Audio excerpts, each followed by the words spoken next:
Bonjour, deuxième vidéo consacrée aux éléments d'approfondissement de mon livre après les Jeux Olympiques. Je profite une nouvelle fois du contexte pour rebondir sur un sujet et cette fois-ci ce sera sur la rentrée. Alors la rentrée universitaire, la rentrée scolaire, la rentrée des associations puisque de nouveau vous pouvez revenir dans les salles.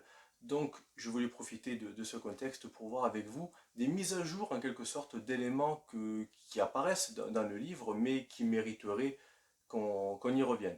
Donc le premier élément, c'est notamment la partie enfant, puisque le MMA n'est pas consacré uniquement aux adultes. Vous avez des moins de 18 ans, des groupes enfants, des groupes kids qui sont dans les salles, et on peut dire que certains clubs apparaissent avec des chiffres assez énormes. Alors pour revenir sur ces chiffres, on s'est arrêté sur la base avant Covid, juste avant le Covid, puisque évidemment il est encore difficile de faire une sociographie complète et quantitative de la pratique, puisque le contexte sanitaire est encore très contraignant. Donc on se base sur les chiffres avant le Covid. On va prendre trois exemples. Le premier est situé en région parisienne, c'est le club Hatch. Donc Hatch Academy, 600 adhérents, dont 250 enfants, ce qui est énorme. Il est à noter qu'en région parisienne, on retrouve d'autres clubs avec énormément d'adhérents, comme Hobby Fight avec plus de 500 membres. Maintenant, on va dans le sud de la France, Bouches-du-Rhône, à Miramas, le club GP Sport de Ludovic Parera, qui comptait, avant le Covid, lui aussi, 250 adhérents, dont 90 enfants. À noter que Miramas est une ville d'un peu plus de 25 000 habitants. Maintenant, on va dans le troisième exemple, un club de province un peu plus petit, puisqu'ici situé à Thouars, une ville de 9 000 habitants, c'est le club de Yann Leroux. Et là, on va retrouver une centaine d'adhérents, dont 40 enfants. Ce sont des proportions assez importantes.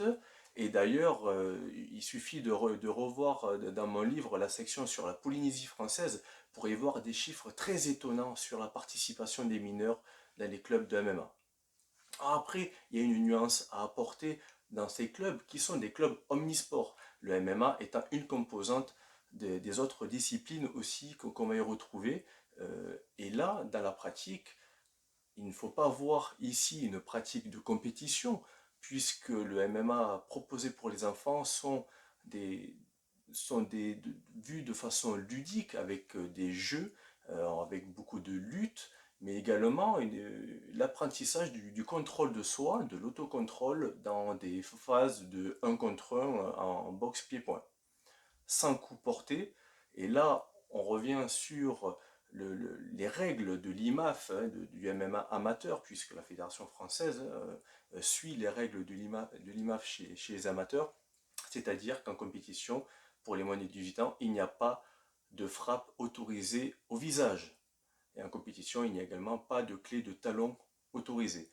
Donc, en compétition, chez les moins de 18 ans, ça va être organisé par des catégories d'âge.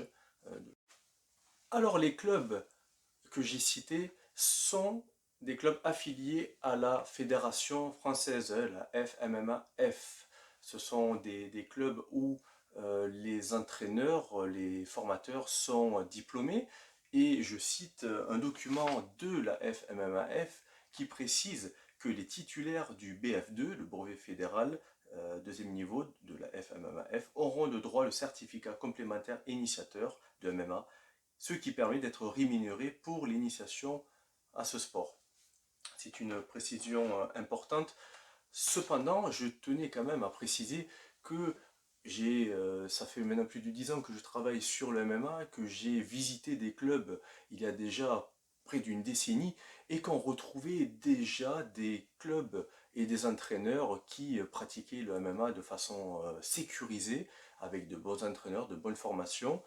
Aujourd'hui, cette légalisation, cette institutionnalisation permet d'avoir des garanties de diplôme mais je tenais quand même à reconnaître la compétence d'entraîneur et de formateur que j'ai pu croiser.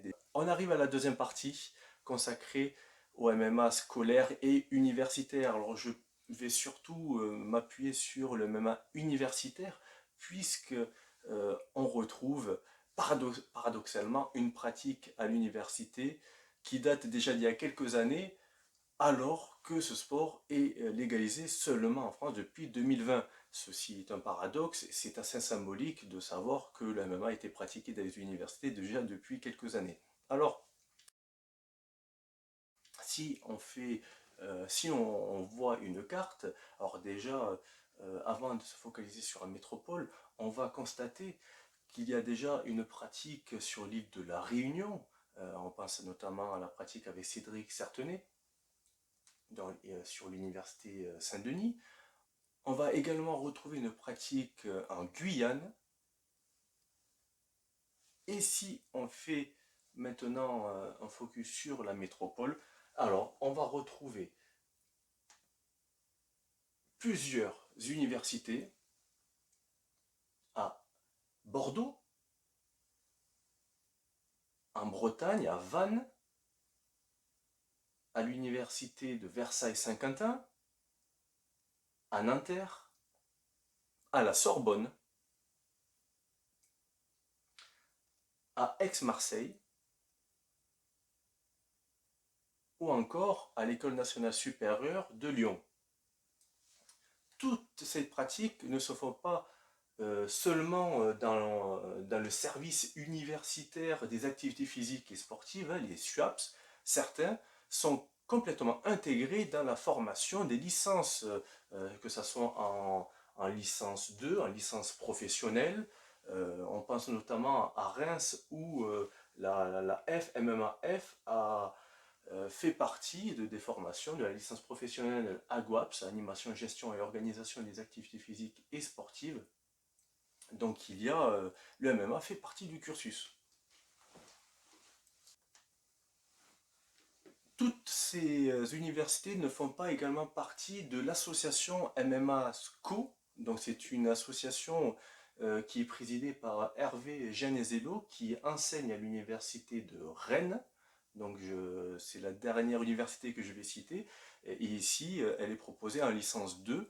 Donc cette association permet un petit peu, voilà, de valoriser les formations du MMA au sein des universités et elle tend à s'agrandir chaque année. Donc pour conclure, je tenais à vous souhaiter une bonne rentrée pour les élèves et les étudiants et étudiantes qui sont retournés des établissements scolaires et universitaires.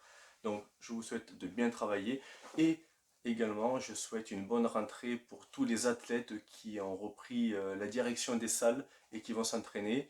Donc portez-vous bien et je vous souhaite une bonne année sportive, une bonne année aussi universitaire. N'oubliez pas, si vous mettez les gants, les bandes, il faut les laver régulièrement, sinon ça sent mauvais.